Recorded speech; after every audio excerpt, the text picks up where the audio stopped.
यही काम करना है आपको। हर एक न्यूमेरिकल में आपको बस यही ध्यान देना है कि कैसे यहाँ पर इस न्यूमेरिकल में हमें क्या अलग से सीखने को मिल रहा है, क्या हमें ऐसा कुछ मिल रहा है जो हम थ्योरी में से और अलग से ऐड करके अपने और कॉपी को न्यूमेरिकल को पढ़ के कैसे आपको अपने खुद के कॉन्सेप्ट को आपको प्रोड्यूस करना है, एक्सपेंड करना है खुद के माइंड को, ठीक है ना। और क्या उसमें क्या आपको उस क्वेश्चन को समझना है और आपको पहले खुद का माइंड लगाना है कि क्या इसे हम अपने अकॉर्डिंग सॉल्व कर। आपने बहुत सारी बेटा वीडियो देखी होंगी, है ना, ऑनलाइन यूट्यूब पर बहुत जगह से ऑनलाइन क्लास ले लिया आपने, कहीं से आपने पैकेज ले लिया।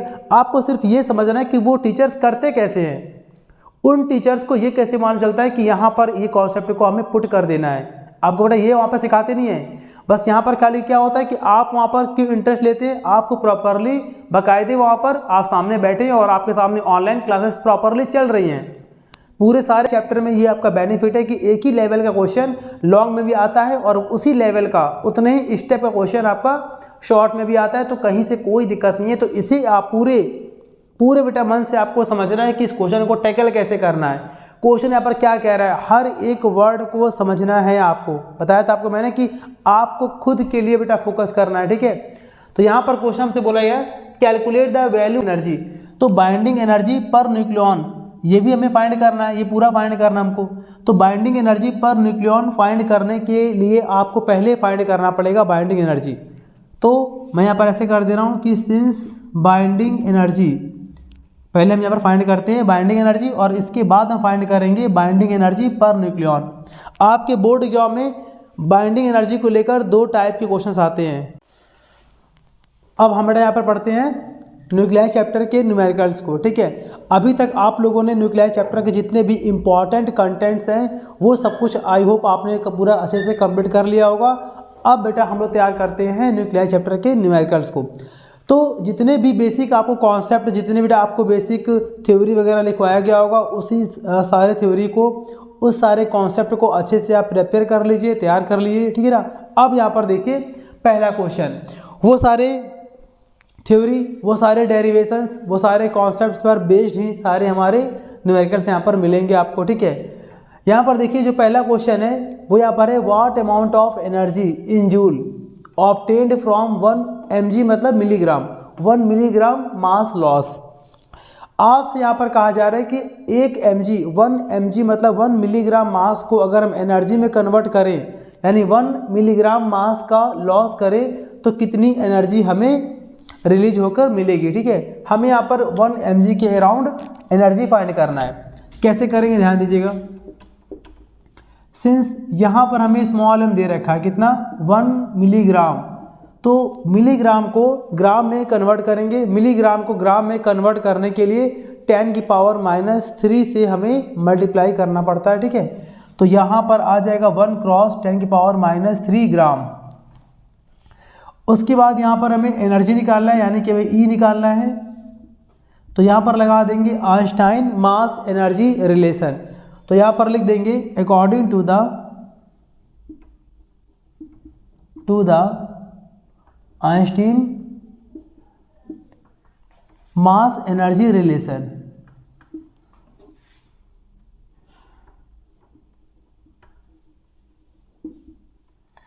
और अब यहाँ पर हम अप्लाई कर देंगे, फॉर्मूला होता है E = mc²। E हमें फाइंड करना है, m मतलब मास, मास हमें यहाँ पर दे रखा है 1 cross 10⁻³ gram into small c मतलब कि लाइट की स्पीड, इसकी वैल्यू होती है 3 क्रॉस 10⁸। तो यहाँ पर अप्लाई कर देंगे तो आ जाएगा 3 क्रॉस 10⁸ का होल स्क्वायर, क्योंकि यहाँ पर स्क्वायर लगा हुआ है। आ जाएगा E देखिए यहाँ पर आ गया 10⁻³ ग्राम। ग्राम से मतलब नहीं, भी यूनिट हम बाद में लगा देंगे। जितने भी यहाँ पर यूनिट्स वगैरह हैं बाद में अप्लाई कर देंगे, ठीक है। यहाँ पर अब देखिए यहाँ पर हमारे पास क्या आ रहा है 10⁻³ ग्राम आ रहा है। तो ये ग्राम है ना, तो ग्राम को अगर हम किलोग्राम में कन्वर्ट करेंगे तो आ जाएगा -6 kg। क्यों? ग्राम को किलोग्राम में कन्वर्ट करने के लिए हमें 10⁻³ से फिर से मल्टीप्लाई करना पड़ेगा। तो हम यहाँ पर -3 ग्राम को कन्वर्ट कर ले रहे हैं किलोग्राम में, क्योंकि आंसर हमें लाना है जूल में, मतलब कि हमें MKS सिस्टम को फॉलो करना है, मीटर किलोग्राम सेकंड को फॉलो करना है इस कारण से, ठीक है। तो यहाँ पर हमारा आ गया केजी में, और यहाँ पर स्क्वायर आएगा 3 में, तो क्या आएगा 9, 10 की पावर 8, 8 टू जा 16, ई इज इक्वल टू, यहाँ पर देखिए नंबर क्या है 9 है, 9 क्रॉस 10 टू द पावर, अब यहाँ पर देखिए 16 है और यहाँ पर -6 है, तो यहाँ पर लेस कर देंगे तो आ जाएगा 10 की पावर 10 जूल। ये पूरा हमारा आंसर आ गया, ठीक है। इसे अच्छे से कॉपी कर लीजिए। अब बेटा यहाँ पर देखिए क्वेश्चन नंबर 2, ये दूसरे क्वेश्चन से हमें बहुत कुछ आगे के न्यूमेरिकल्स के लिए सीखने को मिलेगा, ठीक है, क्योंकि यहाँ पर दूसरे क्वेश्चन में 2 टर्म्स बिल्कुल अलग है। 2 टर्म्स कौन कौन से हैं, ध्यान से समझना है हमें। पहला यहाँ पर टर्म्स है AMU। AMU आपको दिख रहा है यहाँ पर AMU, और इस AMU का फुल फॉर्म होता है एटॉमिक मास यूनिट, और ये डेल्टा M के लिए यूज होता है। मतलब कहने का AMU इज द, हम कह सकते हैं कि AMU is the unit of delta M, यानी कि मास डिफेक्ट, ठीक है। और यहाँ पर दूसरा जो टर्म यहाँ पर टर्म है वो यहाँ पर क्या है, न्यूक्लियॉन है। तो पहले हम यहाँ पर आपको AMU और न्यूक्लियॉन के बारे में पहले समझा दे रहे हैं, जिससे कि इसके आगे के जितने भी न्यूमेरिकल्स हैं उसमें अगर AMU या न्यूक्लियॉन्स आए तो आपको डिस्टर्बेंस ना हो, आपको कोई भी न्यूमेरिकल्स को लेकर कन्फ्यूजन ना हो। चलिए देखते हैं यहाँ पर हम सॉल्यूशन। सबसे पहले आपको बता देते हैं यहाँ पर अबाउट, ये न्यूमेरिकल्स के पहले का आपको बता रहे हैं हम बेसिक में, अबाउट AMU। देखिए इसके बारे में समझिए आप। AMU यहाँ पर क्या होता है, AMU आपका एटॉमिक मास यूनिट होता है, और ये डेल्टा M के यूनिट के लिए इस्तेमाल हम लोग करते हैं। मतलब कहने का कि delta M is equal to, मान लिया हमने यहाँ पर 5 या कुछ भी मान लिया हमने, या फिर मैंने मान लिया delta M is equal to 0.56 AMU। इस तरह से यहाँ पर हमें AMU न्यूमेरिकल्स में देखने को मिलेगा। तो इससे हमें समझना क्या है, इस चीज़ से हमें क्या फ़ायदा। तो अगर किसी भी न्यूमेरिकल्स को हमने पढ़ा, और न्यूमेरिकल्स को पढ़ने के बाद अगर कहीं पर भी हमें लैंग्वेज के बीच में कहीं पर अगर हमें AMU दिखता है, तो इसका मतलब होता है कि वो वैल्यू डेल्टा M की हमें दे रखी है, ठीक है। क्लियर है ना। अच्छा, और आपको यहाँ पर हम बता रहे हैं अबाउट न्यूक्लियॉन्स या अबाउट न्यूक्लियॉन। देखिए न्यूक्लियॉन क्या होता है, आपको बताया गया था कि न्यूक्लियस में न्यूट्रॉन होते हैं, न्यूक्लियस में प्रोटॉन होते हैं। तो न्यूट्रॉन और प्रोटॉन को कंबाइंड फॉर्म में, मतलब मिलाकर, हम लोग कहते हैं न्यूक्लियॉन। फॉर एग्जांपल, मतलब कि मैं इसको लिख दे रहा हूँ शॉर्ट में यहाँ पर समझने के लिए, combination of neutron and proton. Neutron और प्रोटॉन के कॉम्बिनेशन को बोलते हैं न्यूक्लियॉन, ठीक है। एग्जांपल देखिए, जैसे हमने आपसे बोला कि एक अगर कोई न्यूक्लियस है, और इस न्यूक्लियस के पास अगर 4 प्रोटॉन्स हैं, और मान लिया हमने कि 3 यहाँ पर या 5 मान लिया हमने न्यूट्रॉन्स हैं, एज्यूम कर लिया हमने कि 4 प्रोटॉन्स हैं और 5 न्यूट्रॉन्स हैं। तो इसको हम लोग या तो ऐसे पढ़ लें, या फिर इसको हम ये बोल सकते हैं कि इस न्यूक्लियस के लिए न्यूक्लियॉन्स की वैल्यू कितनी है, 9 है। 9 का मतलब प्रोटॉन प्लस न्यूट्रॉन, यानी कि प्रोटॉन प्लस न्यूट्रॉन, यानी कि 5 + 4 यानी कि 9। ये हमारा न्यूक्लियॉन्स का मतलब होता है। तो इस न्यूमेरिकल के लिए आपको AMU यानी कि एटॉमिक मास यूनिट को और न्यूक्लियॉन्स को समझना पड़ेगा, जिससे कि ये क्वेश्चन हमारा आसानी से हो जाएगा। अब यहाँ पर एक और चीज़ समझ लीजिए, यहाँ पे जरा नोट डाल के कॉपी कर लीजिएगा। ये सारे पॉइंट्स को पहले कहीं अलग में आप बेसिक फॉर्म में कहीं पर भी आप नोट कर लीजिएगा, ठीक है। अब यहाँ पर नोट में क्या पढ़ना है, एक AMU की वैल्यू, 1 एटॉमिक मास यूनिट की वैल्यू होती है 931 मेगा इलेक्ट्रॉन वोल्ट। याद रखिएगा, इसका हमें हर जगह इस्तेमाल करना बेटा। यहाँ पर लिखा हुआ है 931, ठीक है। तो एक AMU की वैल्यू मेगा इलेक्ट्रॉन वोल्ट में 931 होती है, ठीक है। ये पूरा हमें यूज करना है। पहले जल्दी से यहाँ तक पहले कॉपी कर लीजिए आप। चलिए, कॉपी कर लिया होगा आपने, स्क्रीनशॉट ले लिया होगा। अब देखिए, अब देखते हैं हम लोग न्यूमेरिकल्स को यहाँ पर।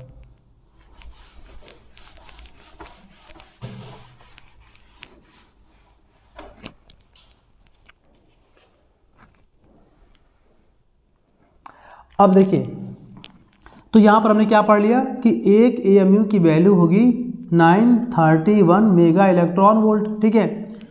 अच्छा, अब यहाँ पर पढ़ते हैं क्वेश्चन हम, mass defect for helium 2He4। देखिए हीलियम का फॉर्मूला यहाँ पर दे रखा है 2He4, अगर नहीं भी दिया होता तो फिर ये आपको कॉमन सेंस के फॉर्म में आपको आना चाहिए था।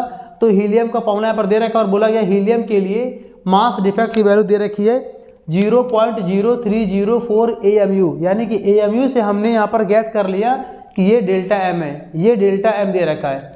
तो सबसे पहले करेंगे यहाँ पर since delta M is equal to 0.0304 AMU।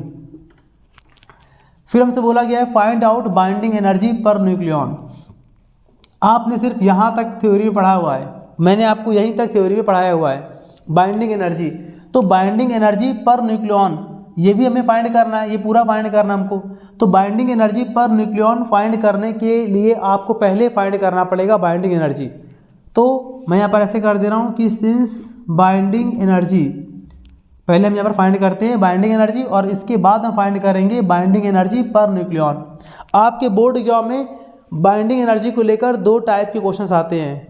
पहला यहाँ पर आता है क्या, बाइंडिंग एनर्जी, या तो आपसे सेपरेटली आपसे सिर्फ और सिर्फ बाइंडिंग एनर्जी पूछ लेगा, और या फिर इसमें बोलेगा आपसे बाइंडिंग एनर्जी पर न्यूक्लियॉन क्या है। तो यहाँ पर देखिए इस क्वेश्चन में आपको दोनों ही टाइप आपको आ जाएगा। तो बाइंडिंग एनर्जी आपको यहाँ पर पूछा गया है। तो बाइंडिंग एनर्जी का फॉर्मूला क्या होता है, डेल्टा M, ठीक है, यहाँ पर ना delta M into 931 mega electron volt, बेटा ये होता फॉर्मूला। मतलब कहने का कि आप यहाँ पर AMU को ध्यान दीजिएगा, देखिए डेल्टा M अगर हमें AMU दे रखा है तभी आपको यहाँ पर ये फार्मूला अप्लाई करना है, ठीक है। मतलब कि डेल्टा M में अगर आपने 931 मेगा इलेक्ट्रॉन वोल्ट से मल्टीप्लाई कर दिया तो ये हमारा जो भी आंसर आएगा बेटा वो हमारा आंसर क्या आ जाएगा, बाइंडिंग एनर्जी। इस फॉर्मूले का इस्तेमाल आपको कब करना है वो भी सुन लीजिए। बाइंडिंग एनर्जी के दो फॉर्मूले हैं, एक तो बेटा आपको मैंने लिखवाया है binding energy is equal to delta M into C square. मतलब एक बार हमें डेल्टा M में यहाँ पर सी स्क्वायर से मल्टीप्लाई करना पड़ता है जो कि E is equal to MC square का दूसरा फॉर्म होता है। पर वो आपको सी स्क्वायर से मल्टीप्लाई कब करना पड़ेगा, जब आपको डेल्टा M मास डिफेक्ट डेल्टा M की वैल्यू AMU में ना देकर kg मतलब किलोग्राम में आपको दिया होगा। तो अगर आपको मास डिफेक्ट की वैल्यू AMU में दिया है उस समय आपको बाइंडिंग एनर्जी फाइंड करने के लिए उस डेल्टा M में 931 मेगा इलेक्ट्रॉन वोल्ट से मल्टीप्लाई करना पड़ेगा, वही आपका आंसर होगा, ठीक है। तो यहाँ पे कर लेंगे therefore binding energy is equal to delta M की वैल्यू अप्लाई कर देंगे 0.0304 क्रॉस 931 मेगा इलेक्ट्रॉन वोल्ट। ये पूरा बेटा हमारा आ गया, बाइंडिंग एनर्जी आ गया, ठीक है। अभी इसको हम बेटा बाद में मल्टीप्लाई कर लेंगे, ठीक।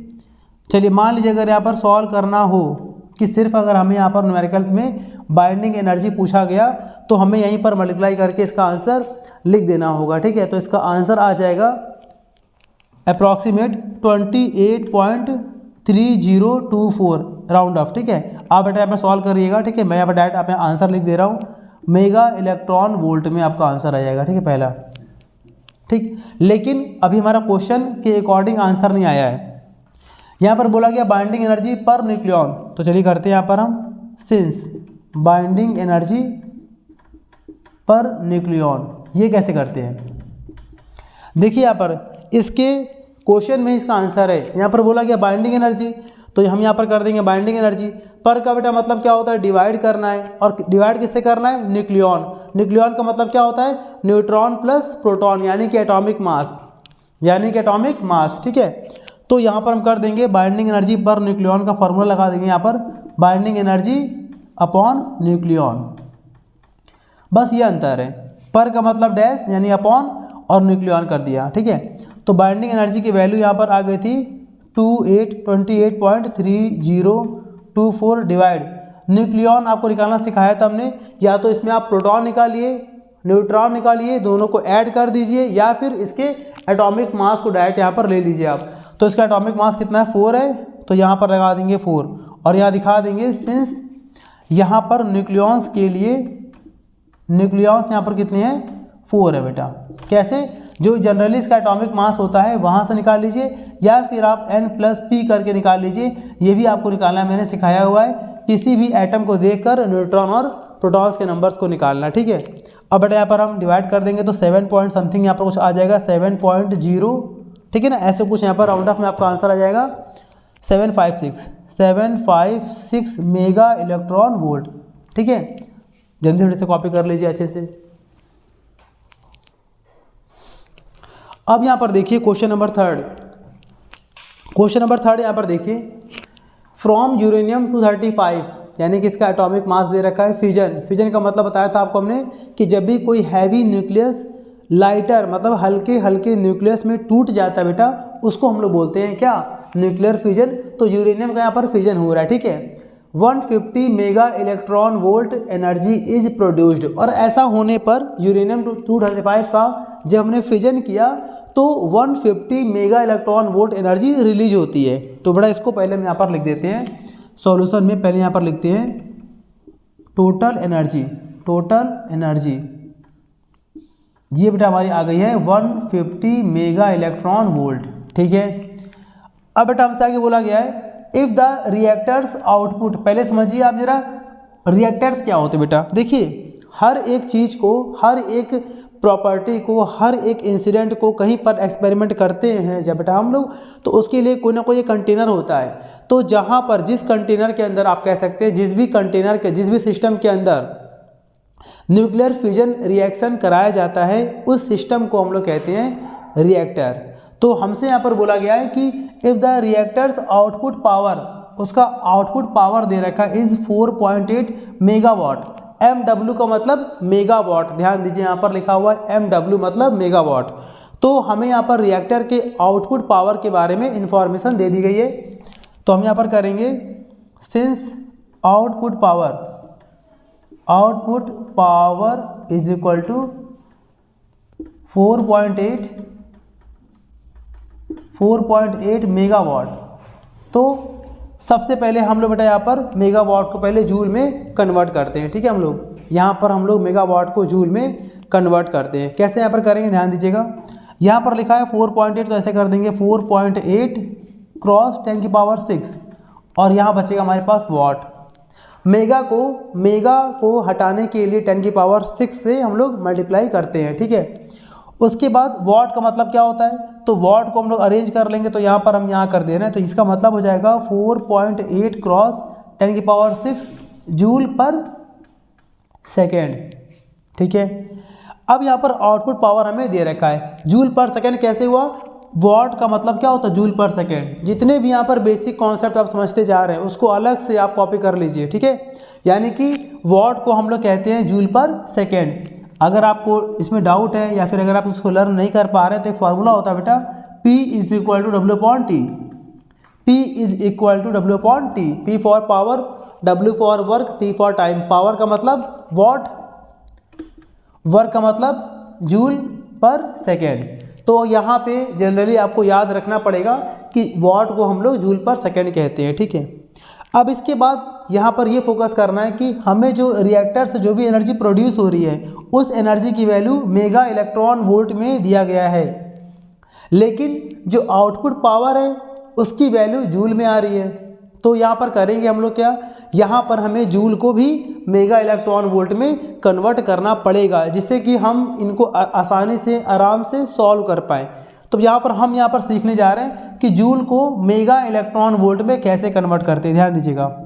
तो यहाँ पर पहले से हम कॉपी कर रहे हैं 4.8 क्रॉस 10⁶ अपॉन 1.6 क्रॉस 10⁻⁻13, और अब ये आ जाएगा मेगा इलेक्ट्रॉन वोल्ट पर सेकेंड में। क्लियर? मतलब यहाँ पर कहने का कि जूल पर सेकेंड को मेगा इलेक्ट्रॉन वोल्ट पर सेकेंड में कन्वर्ट करने के लिए आपको यहाँ पर 1.6 10⁻⁻13 से मल्टीप्लाई करना पड़ेगा, ठीक है। ये आपको वैल्यू याद रखनी पड़ेगी।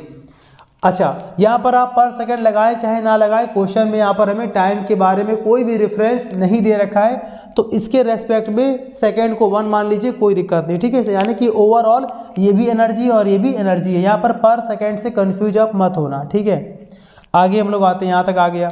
अब यहाँ पर निकालना है determine the number of nuclei used in the fusion पर सेकेंड। देखिए यहाँ पर दी भी रखा है पर सेकेंड का मतलब सेकेंड की वैल्यू 1 है, यानी कि ये ओवरऑल ये पूरा हमारा मेगा इलेक्ट्रॉन वोल्ट में आएगा। तो हम सॉल्व कर लेते हैं, तुम्हारा आ जाएगा यहाँ से कैंसिल आउट, तो यहाँ पे आ गया 3 क्रॉस 10 टू द पावर, यहाँ पर -13 है, इसको ऊपर ट्रांसपोज करेंगे तो ये हो जाएगा +13 एंड 6 19 मेगा इलेक्ट्रॉन वोल्ट पर सेकेंड को हम लोग यहाँ पर इग्नोर कर दे रहे हैं, 1 सेकेंड है तो उसे हटा दे रहे हैं, ठीक है। अब हमसे बोला गया है नंबर ऑफ न्यूक्लियाई, कितने ऐसे यूरेनियम न्यूक्लियाई का इस्तेमाल किया गया है कि इतनी एनर्जी रिलीज हो जाती है।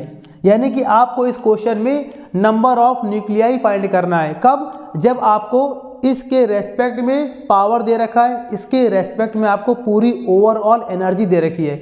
तो जब भी किसी न्यूमेरिकल में अगर आपको पावर दिया है, अगर आपको एनर्जी दिया है, तो कैसे फाइंड करते हैं नंबर ऑफ न्यूक्लियाई? ध्यान दीजिए, फॉर्मूला यहाँ पर होता है since number of nuclei is equal to, यहाँ पर अप्लाई कर देंगे फॉर्मूला हम लोग। फॉर्मूले में यहाँ पर क्या होता है, आउटपुट पावर ऊपर होता है, आउटपुट पावर अपॉन, और नीचे होता है total produced energy. Total produced energy यहाँ पर लगा देंगे, टोटल प्रोड्यूस्ड एनर्जी। अब हमें ये पूरा पार्ट सॉल्व करना है। आप यहाँ तक पहले कॉपी कर लीजिए, मैं थोड़ा सा यहाँ पर इरेज करके मैं सॉल्व कर देता हूँ। इसे जल्दी से पहले यहाँ तक पहले कॉपी कर लीजिए, आप पहले कॉपी हो गई ना। अब देखिए यहाँ पर ध्यान से मैं इसे इरेज करता हूँ, इतना सा पार्ट देखिए।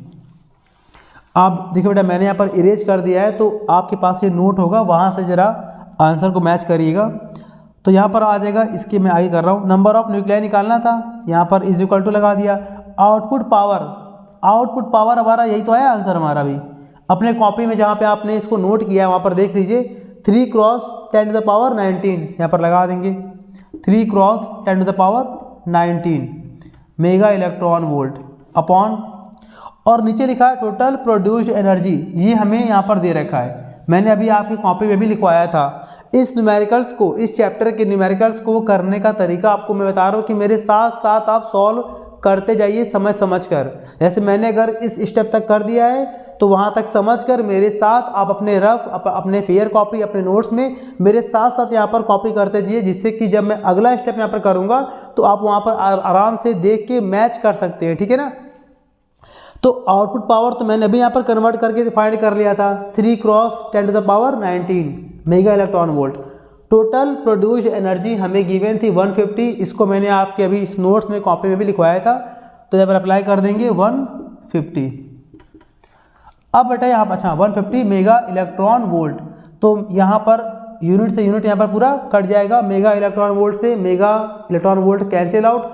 अब यहाँ पर हम प्रॉपरली सॉल्व कर लेंगे। आपका यहाँ पर सॉल्व करने पे अप्रॉक्सीमेट आपका आंसर आ जाएगा 2 क्रॉस 10 टू द पावर 17 पर सेकेंड, ठीक है। पर सेकेंड यहाँ पर लगा था इसलिए मैंने यहाँ पर लगा दिया, यानी कि ये पूरा हमारा बेटा आंसर आ जाएगा, ठीक है। आई होप ये आपको क्वेश्चन अच्छे से समझ आ गया होगा। ये बहुत ही ज़्यादा इंपॉर्टेंट क्वेश्चन था और ये आपके टॉपिक से थोड़ा सा हट कर ये एक्सपेरिमेंट बेस्ड रिएक्टर का क्वेश्चन था। इस क्वेश्चन से हमने यहाँ पर क्या सीखा कि रिएक्टर क्या होता है, ठीक है ना, रिएक्टर क्या होता है और मेगा इलेक्ट्रॉन वोल्ट और जूल का क्या रिलेशन होता है। दो यहाँ पर पॉइंट हमें समझने को मिले हैं। आपको यही काम करना है, आपको हर एक न्यूमेरिकल में आपको बस यही ध्यान देना है कि कैसे यहाँ पर इस न्यूमेरिकल में हमें क्या अलग से सीखने को मिल रहा है, क्या हमें ऐसा कुछ मिल रहा है जो हम थ्योरी में से और अलग से ऐड करके अपने और कॉपी को अच्छे से कवर कर सकते हैं। उस टॉपिक को और अच्छे से कैसे कवर कर सकते हैं, आपको हर एक न्यूमेरिकल में कुछ ना कुछ आपको ज़रूर अलग से आपको देखने को मिलेगा। उसी को बेटा अच्छे से हमें प्रैक्टिस करना है, ठीक है। जल्दी से बेटा यहाँ पर कॉपी कर लीजिए पहले।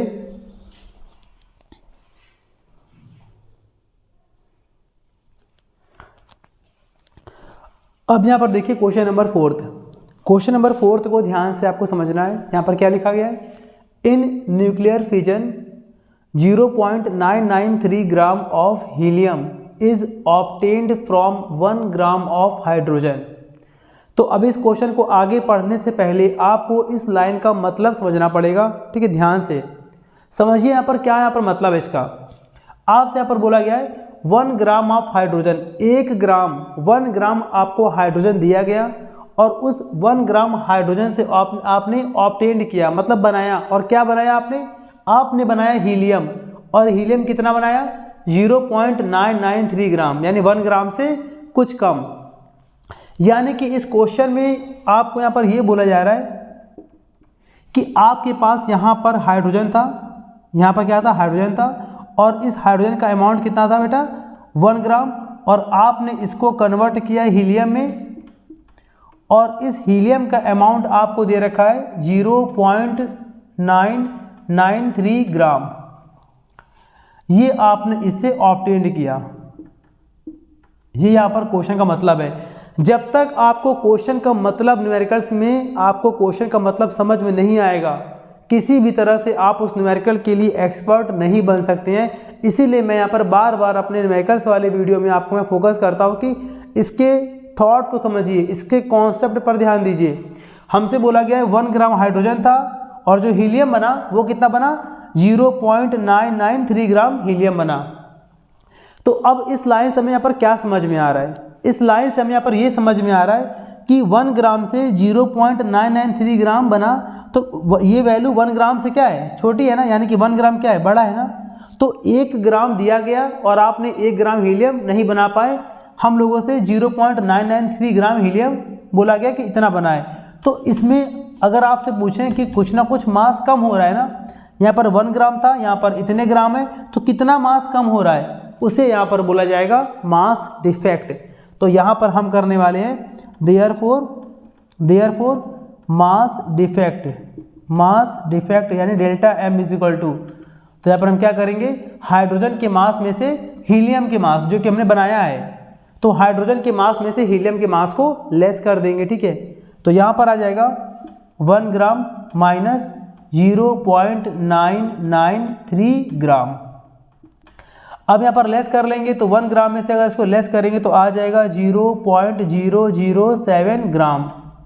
लेस करना सभी को आता होगा ना बेटा, पॉइंट लगा के आपको यहाँ पर लेस करना है, वो तो पता होगा। देखो मैं ऐसे बेटा बता दे रहा हूँ, मैं ये बिल्कुल भी यहाँ पर शो ऑफ नहीं कर रहा हूँ कि यहाँ पर आप कमज़ोर हैं या फिर इसमें से कुछ ऐसे बच्चे हैं जिनको नहीं आता है। बेटा मेरा मतलब बिल्कुल भी ये नहीं है, मैं बस यहाँ पर एक फॉर्मेलिटी के लिए करके दिखा दे रहा हूँ। इसे बिल्कुल पर्सनली किसी को भी लेना नहीं है, और जिनको अगर ये लेस करना बहुत अच्छे से आता है बेटा बहुत अच्छी बात है, ये उनके लिए मैं बिल्कुल नहीं कर रहा हूँ। और मैं ये भी नहीं कह रहा हूँ कि कुछ ऐसे बच्चे हैं जिनको ये भी लेस करना नहीं आता है। बस बेटा यहाँ पर मैं एक फॉर्मेलिटी के लिए इसे यहाँ पर लेस करके दिखा रहा हूँ, आपको समझ लीजिएगा।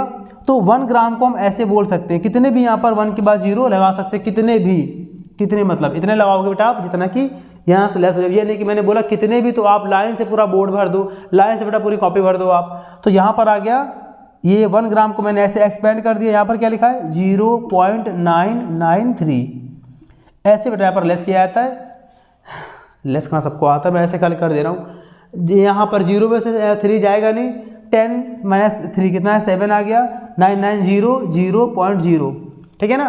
तो इस तरह से बेटा मैंने यहाँ पर लिखा था, ठीक है। चलिए तो ये पूरा हमारा मास डिफेक्ट आ गया। अब इसके बाद हम यहाँ पर फाइंड कर लेंगे, हमसे बोला गया if efficiency of generator is 5%। देखिए जनरेटर का मतलब क्या होता है, जनरेटर का आमतौर पे इसका नाम जनरेटर क्यों पड़ा आपको बता रहे हैं। मतलब कि जो कोई भी चीज़ को क्या करे, किसी भी चीज़ को जब कोई सिस्टम जनरेट करता है मतलब बनाता है, तो उसको हम लोग अपने इंग्लिश लैंग्वेज में बोलते हैं क्या जनरेटर।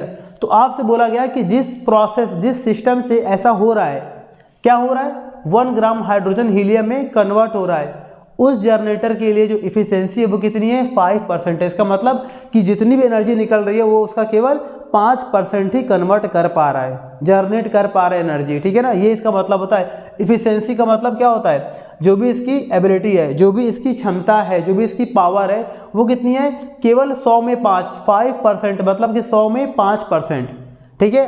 तो इसका मतलब कि जितनी भी पूरी एनर्जी रिलीज हो रही है कब, जब हम 1 ग्राम हाइड्रोजन को 0.993 ग्राम हीलियम में कन्वर्ट कर रहे हैं, तो जितनी भी एनर्जी निकल रही है उस एनर्जी का केवल 5% ही ये जनरेट कर पा रहा है, और जितना ही जनरेट कर पा रहा है उतनी आपको एनर्जी की वैल्यू बतानी है। क्लियर है क्वेश्चन ना? चलिए, अगर बेटा आपको ये पूरा कॉन्सेप्ट क्लियर है तो यहाँ पर ध्यान देते हैं कि डेल्टा एम हमारा आ गया। अब यहाँ पर हम ये करेंगे कि इस डेल्टा एम से कितनी एनर्जी जनरेट होती है। ठीक, कैसे करेंगे बेटा? यहाँ पे हमें ग्राम में दे रखा है, तो ग्राम को पहले कन्वर्ट कर लेंगे किलोग्राम में। कैसे करेंगे? मैं यहाँ पे कर दे रहा हूँ। ग्राम को किलोग्राम में कन्वर्ट करने के लिए 10 की पावर -3 से मल्टीप्लाई करना पड़ता है, तो यहाँ पर आ जाएगा 0.007 cross 10 to the power -3 kilogram. ठीक है, अब हम मास डिफेक्ट डेल्टा एम से फाइंड कर लेंगे produced energy. Therefore produced energy मतलब ई यहाँ पर फाइंड कर लेंगे, तो ई का फॉर्मूला होता है delta M into C square. ये आपको मैंने फॉर्मूला पढ़ाया था बाइंडिंग एनर्जी के फॉर्म में। आप इसको बाइंडिंग एनर्जी भी कह सकते हैं, ये बाइंडिंग एनर्जी ही है। ठीक है, इससे कोई दिक्कत नहीं है। तो जब भी अगर आपको डेल्टा एम का आंसर किलोग्राम में दिया हो तो आपको डेल्टा एम में सी स्क्वायर से मल्टीप्लाई करना पड़ता है। ठीक है, याद रखिएगा इसको। तो यहाँ से हम पहले एनर्जी फाइंड करेंगे, तो यहाँ पर आ जाएगा हमारे पास E is equal to delta M की यहाँ पर वैल्यू है 0.007 cross 10 to the power -3 into, और यहाँ लिखा है सी स्क्वायर। तो सी का मतलब लाइट की स्पीड आपको पता है 3 cross 10 to the power 8 metre per second. फिलहाल हम यहाँ पर यूनिट को नहीं लिख रहे, और स्क्वायर लगा तो हमने स्क्वायर लगा दिया। यहाँ तक आपको अच्छे से समझ आपको आ गया होगा। जल्दी से पहले यहाँ तक कॉपी कर लीजिए मेरे साथ साथ समझ के। मैं आपसे बार बार कह रहा हूँ कि न्यूमेरिकल्स को मेरे साथ साथ आपको सॉल्व करना, अगर आपको नहीं आता है तो जल्दी से पहले यहाँ तक कॉपी कर लीजिए। मैं ऊपर के कुछ हिस्से को इरेज करने जा रहा हूँ। चलिए, अब देखिए ध्यान से यहाँ पर। अब इसके बाद के स्टेप को मैं यहाँ पे कर दे रहा हूँ। तो यहाँ पर हमारे पास लिखा है ई, तो यहाँ पे आ गया E इज इक्वल टू, अब यहाँ पर हमारे पास लिखा 0.007 cross 10 to the power -3 into, और इस पूरे में स्क्वायर लगा है, तो स्क्वायर का मतलब ये स्क्वायर दोनों में आएगा। तो पहले स्क्वायर आएगा 3 में, तो यहाँ पर क्या बन जाएगा 9 क्रॉस 10 टू द पावर 8 टू जा 16। तो यहाँ पर आ गया E इज इक्वल टू, अब यहाँ पर देखिए 9 और 7 इसका यहाँ पर कर देंगे मल्टीप्लाई, तो आ जाएगा क्या 63 क्रॉस 10 टू द पावर। देखिए ओवरऑल यहाँ पे सॉल्व करना है, मैं इस तरह से यहाँ पे सॉल्व कर रहा हूँ, आपका मन वैसे देखिए तरीका यहाँ पर क्या होता है कि नंबर का नंबर से कर लीजिए मल्टीप्लाई, पावर्स को पावर से ऐड कर लीजिए, आपका आंसर आ जाएगा। आप अपने अकॉर्डिंग सॉल्व कर लीजिएगा, आप यहाँ पर अपने अकॉर्डिंग यहाँ पर सॉल्व कर लीजिएगा। यहाँ पे सॉल्व करना तो बेटा मैं सिखाऊंगा नहीं, वो आपको मुझसे अच्छे से आता होगा। तो बेटा आप यहाँ पर सॉल्व कर लीजिएगा अपने अकॉर्डिंग, और मैं यहाँ पर डायरेक्ट यहाँ पे आपको आंसर दिखा दे रहा हूँ। तो इसका आंसर आ जाएगा 63 cross 10 to the power -10 joule. ये आपका आंसर आ गया। इतना एनर्जी यहाँ पर प्रोड्यूस हो रहा है, इतनी एनर्जी यहाँ पर प्रोड्यूस हो रही है, बट हमसे बोला गया है calculate the energy produced by the generator, और जनरेटर की इफिशिएंसी क्या है, मतलब इसकी क्षमता क्या है 5%, यानी कि जितनी भी एनर्जी यहाँ पर प्रोड्यूस हो रही है उसका केवल 5% ही ये प्रोड्यूस कर पा रहा है, ये आपको दे पा रहा है। तो क्या करेंगे हम लोग लास्ट में इस एनर्जी का 5% निकाल देंगे। तो यहाँ पे हमारा आ जाएगा, यहाँ पर लिख देंगे बेटा हम therefore the produced energy by generator is equal to generator. तो क्या करेंगे बेटा इस एनर्जी का निकाल देंगे 5%, तो कर देंगे क्या 63 क्रॉस 10 टू द पावर -10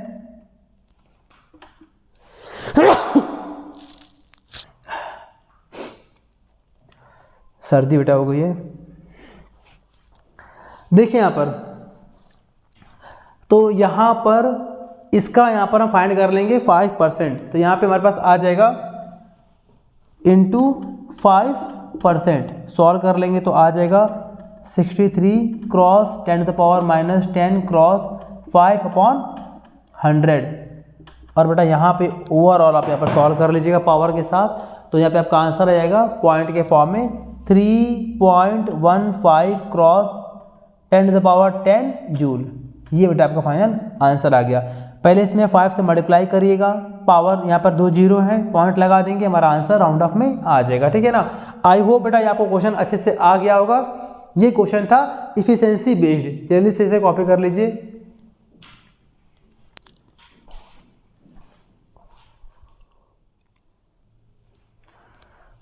अब यहाँ पर हम देखते हैं क्वेश्चन नंबर 5। क्वेश्चन नंबर 5 में हमें रेडियस और एटॉमिक मास के रिलेशन पर बेस्ड यहाँ पर क्वेश्चन दिया गया है। आइए बेटा हम क्वेश्चन पढ़ते हैं। क्वेश्चन यहाँ पर हमसे कहा जा रहा है, if the radius of nucleus aluminium, जिसका कि एटॉमिक नंबर 13 है, जिसका एटॉमिक मास 27 है, इज 3.6 फर्मी। फर्मी का मतलब होता है फर्मी मीटर, और फर्मी में आपको 10⁻⁻15 से मल्टीप्लाई करना पड़ता है, ठीक है। तो यहाँ पर हमसे बोला गया है कि एल्यूमिनियम न्यूक्लियस का जो रेडियस है वो दे रखा है 3.6 फर्मी दे रखा है, और कैलकुलेट करना है आपको फाइंड करना है, कैलकुलेट करना है आपको the radius of nucleus tellurium. Tellurium का आपको रेडियस फाइंड करना है, और टेल्यूरियम के लिए भी आपको एटॉमिक नंबर पता है 52 है, और टेल्यूरियम का एटॉमिक मास पता है 125। ये हमारा क्वेश्चन है। मतलब कि इस क्वेश्चन में यहाँ पर हम कह सकते हैं कि हमें इस क्वेश्चन में 2 न्यूक्लियस पता है। पहला न्यूक्लियस है एल्यूमिनियम और दूसरा न्यूक्लियस यहाँ पर टेल्यूरियम है, ठीक है। और दोनों के ही हमें एटॉमिक मास पता है, दोनों के ही हमें एटॉमिक नंबर यानी कि नीचे वाले नंबर पता है और ऊपर वाला नंबर भी पता है। और उसमें से एक न्यूक्लियस का यानी कि एल्यूमिनियम का आपको रेडियस दे रखा है, और उसमें आपको दूसरे न्यूक्लियस यानी कि टेल्यूरियम के लिए रेडियस फाइंड करना है। ये हमारा अच्छा सा क्वेश्चन था। आइए यहाँ पर हम सॉल्व करते हैं इसे, ध्यान दीजिएगा। सिंस देखिए रेडियस और न्यूक्लियस के एटॉमिक मास का रिलेशन होता है, तो कर देंगे यहाँ पर since the relation between radius and atomic mass, radius and atomic mass. तो इसका यहाँ पर क्या होता है रिलेशन, आपको हमने पढ़ाया है फॉर्मूला, ये होता है R1/R2 इज इक्वल टू होता है A1/A2 की होल पावर 1/3, ठीक है। ये आपने फार्मूला मेरे पिछले वीडियोज़ में जहाँ पर आपको मैंने प्रॉपर नोट्स के साथ काम कराया है वहाँ पे आपने पढ़ा होगा, और जो बच्चे इसे पहली बार देख रहे हैं मेरे इस वीडियो को मेरे चैनल पे, तो बेटा आप इसी वीडियो के अगर आप नोट्स पे जाएंगे तो आपको इस चैप्टर के सारे नोट्स प्रॉपर फॉर्म में आपको मिल जाएंगे, ठीक है ना। ट्राई करेंगे बेटा कि इसके नोट्स के लिंक को हम लोग इस वीडियो के डिस्क्रिप्शन में ऐड करा दें, ठीक है। चलिए पहले आपको आना चाहिए। तो ये एक फार्मूला होता है रेडियस और एटॉमिक मास के रिलेशन का। अब यहाँ पर हमने एज्यूम कर लिया कि जो एल्यूमिनियम है इसे हम लोग रेफरेंस देंगे 1 से, जहाँ 1 है वो सब एल्यूमिनियम का है, ठीक है, सिंबल। और जहाँ टेल्यूरियम बेटा वो किसका है, 2 का है। मतलब फर्स्ट न्यूक्लियस यहाँ पर एल्यूमिनियम है और सेकेंड यहाँ पर न्यूक्लियस टेल्यूरियम है, ठीक है। चलिए सॉल्व करते हैं। हमें यहाँ पर क्या दे रखा है, हमें यहाँ पर दे रखा है रेडियस किसका, एल्यूमिनियम का, यानी कि R1 दे रखा है। R1 पता है 3.6 फर्मी मीटर।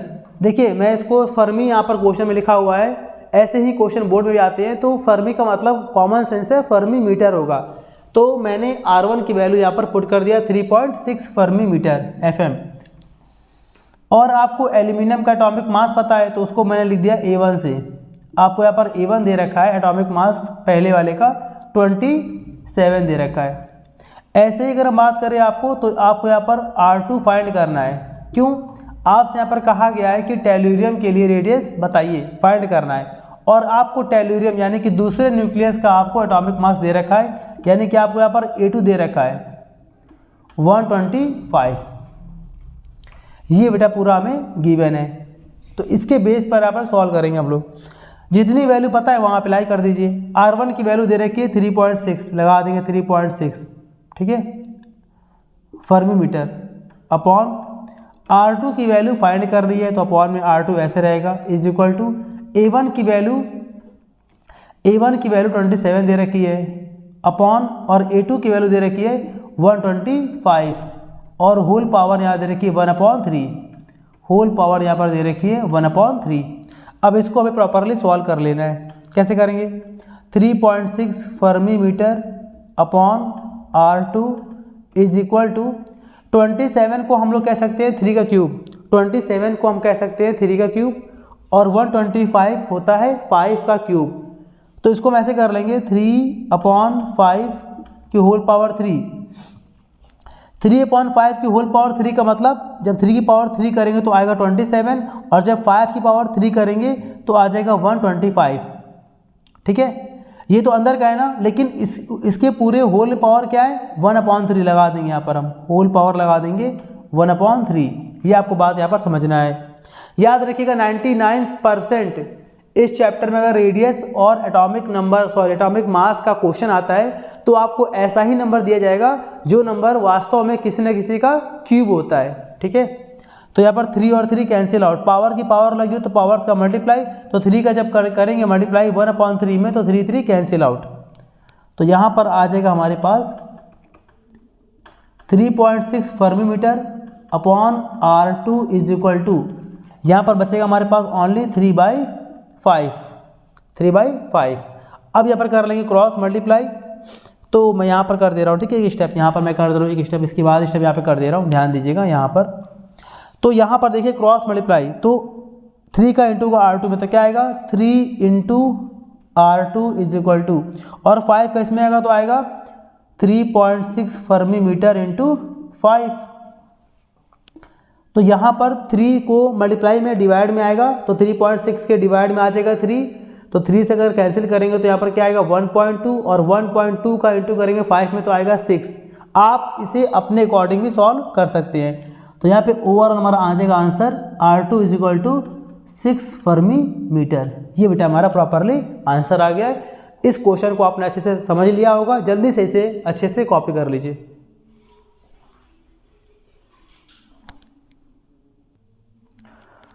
अब बेटा यहाँ पर देखिए क्वेश्चन नंबर 6। अब जरा मैं आपको सिर्फ यहाँ पर क्वेश्चन दिखा रहा हूँ, पहले ध्यान से जरा क्वेश्चन पढ़ लीजिए आप। यहाँ पर बोला गया है calculate the ratio of nuclear radius of gold isotope, आपको दे रखा है AU, यानी कि गोल्ड का सिंबल होता है, 197 इसका एटॉमिक मास है, 79 इसका एटॉमिक नंबर है, और बोला गया है सिल्वर, दूसरा एटम आपको दे रखा है सिल्वर, और सिल्वर का सिंबल होता है Ag, और इसके लिए भी आपको एटॉमिक मास पता है 107, और इसके लिए आपको एटॉमिक नंबर दे रखा है 47, और आपसे बोला गया कि दोनों के रेडियस में क्या रेशियो आएगा। आपको यहाँ पर रेडियस के रेशियो के बारे में यहाँ पर आपको फाइंड करने को बोला गया है। तो बेटा वही बात है ना कि ये कहीं ना कहीं ये रेडियस और एटॉमिक मास वाला क्वेश्चन है, लेकिन रुक जाइए पहले। अभी आप अगर आप इसे खुद से सॉल्व करने जा रहे हैं तो पहले रोक दीजिए अपने आप को, क्योंकि देखिए मैंने आपसे कहा ना कि सबसे पहले देखिए न्यूमेरिकल सॉल्व करना बहुत छोटी बात है। जो बेटा यहाँ पर आपको मैं अलग से कुछ कॉन्सेप्ट बता रहा हूँ उस पर आपको फोकस करना है। मेरे यहाँ पर जो लक्ष्य है, जो बेटा मेरा यहाँ पर एम है, आपने बहुत सारी बेटा वीडियो देखी होंगी है ना, ऑनलाइन यूट्यूब पर बहुत जगह से ऑनलाइन क्लास ले लिया आपने, कहीं से आपने पैकेज ले लिया। आपको सिर्फ ये समझना है कि वो टीचर्स करते कैसे हैं, उन टीचर्स को ये कैसे मालूम चलता है कि यहाँ पर ये कॉन्सेप्ट को हमें पुट कर देना है। आपको बेटा ये वहाँ पर सिखाते नहीं है, बस यहाँ पर खाली क्या होता है कि आप वहाँ पर क्यों इंटरेस्ट लेते हैं, आपको प्रॉपरली बाकायदे वहाँ पर आप सामने बैठे हैं और आपके सामने ऑनलाइन क्लासेस प्रॉपरली चल रही हैं, पूरे सारे क्वेश्चन वहाँ पर प्रॉपरली सॉल्व हो रहे हैं, आपके आंसर मैच कर रहे हैं बस। लेकिन आपको ये नहीं पता कि अगर क्वेश्चन घूम जाए, क्वेश्चन का अगर कॉन्सेप्ट अलग हो जाए तो वहाँ पर हम अपना दिमाग कैसे चलाएंगे, ये आपको सीखना है बेटा।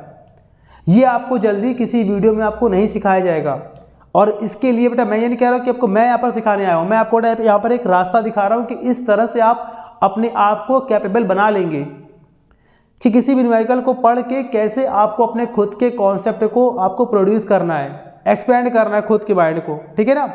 और क्या उसमें क्या आपको उस क्वेश्चन को समझना है और आपको पहले खुद का माइंड लगाना है कि क्या इसे हम अपने अकॉर्डिंग सॉल्व कर सकते हैं। अभी आपने क्वेश्चन पढ़ा, आप अपने अकॉर्डिंग आपको लगा बस ये क्वेश्चन हो जाएगा।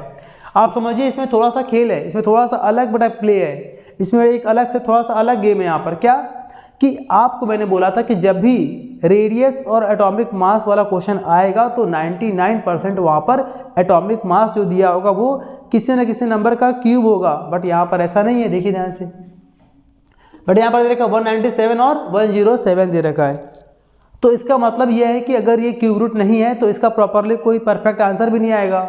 तो करना क्या है, तो फिर आपको उसी फॉर्म में आपको सॉल्व करके छोड़ देना है, जैसे आपको मैं यहाँ पर दिखा रहा हूँ। ये आपको सीखना है, ध्यान दीजिएगा। जब एटॉमिक मास परफेक्ट क्यूब में ना हो तो क्या करते हैं, ध्यान दीजिएगा। तो यहाँ पर हमें गिवन क्या है, मैंने फिर से देखिए यहाँ पर मैंने मान लिया Au गोल्ड को मान लिया हमने पहला न्यूक्लियस, सिल्वर यानी कि Ag को मान लिया मैंने दूसरा न्यूक्लियस। Au मतलब गोल्ड और Ag मतलब सिल्वर, ठीक है। ये तो हमें यहाँ पर R1 दे रखा है, हमें यहाँ पर R1 अपॉन R2 फाइंड करना है। हमें यहाँ पर बेटा R1 अपॉन R2 फाइंड करना है और हमें यहाँ पर A1 दे रखा है। A1 का मतलब पहले वाला न्यूक्लियस, पहला आपको दिख रहा है न्यूक्लियस, इसके लिए एटॉमिक मास आपको दे रखा है 197 दे रखा है और सिमिलरली आपको A2 भी दे रखा है, Ag इसके लिए 107। ये बेटा पूरा आपको यहाँ पर गिवन है और इसके अकॉर्डिंग आपको R1 अपन R2 फाइंड करना है, ठीक है। और आप देख रहे हैं साफ साफ कि A1 और A2 ये ऐसे नंबर है जो किसी के भी क्यूब में नहीं आते हैं। तो कैसे सॉल्व करना है, सबसे पहले यहाँ पर अप्लाई कर देंगे फॉर्मूला हम लोग, R1 upon R2 is equal to A1 upon A2 की होल पावर 1/3। अब यहाँ पर सॉल्व कर लेंगे तो सिर्फ यहाँ पर हमें R1 R2 का रेशियो फाइंड करना है। तो यहाँ पर क्या लिखा है A1 और A1 की यहाँ पर वैल्यू है 197 अपॉन A2 की यहाँ पर वैल्यू है 107 की होल पावर 1/3 और यहाँ पर हमारे पास आ जाएगा R1 upon R2 is equal to, अब यहाँ पर देखिए बेटा यहाँ पर डिवाइड करेंगे पहले, क्योंकि यहाँ पर कुछ भी ऐसा नहीं है कि जो हम यहाँ पर किसी का क्यूब कर पाएँ, तो अप्रॉक्सीमेट यहाँ पर हमें डिवाइड ही करना पड़ेगा और डिवाइड करने पे आपका आंसर आ जाएगा 1.841 अप्रॉक्सीमेट की होल पावर 1/3। ये आपका आंसर आ चुका है। इसके बाद आपको खुद का कोई माइंड नहीं लगाना, क्योंकि इसकी होल पावर 1/3 को आप सॉल्व कैसे करेंगे आप, ठीक है ना। तो ये आपका आंसर आ चुका है। मैंने इसलिए कहा था कि पहले आप समझिए यहाँ पर क्वेश्चन क्या था, पहले ही आपको यहाँ पर माइंड लगाना चाहिए था कि यहाँ पर इस क्वेश्चन में कहाँ तक करना है।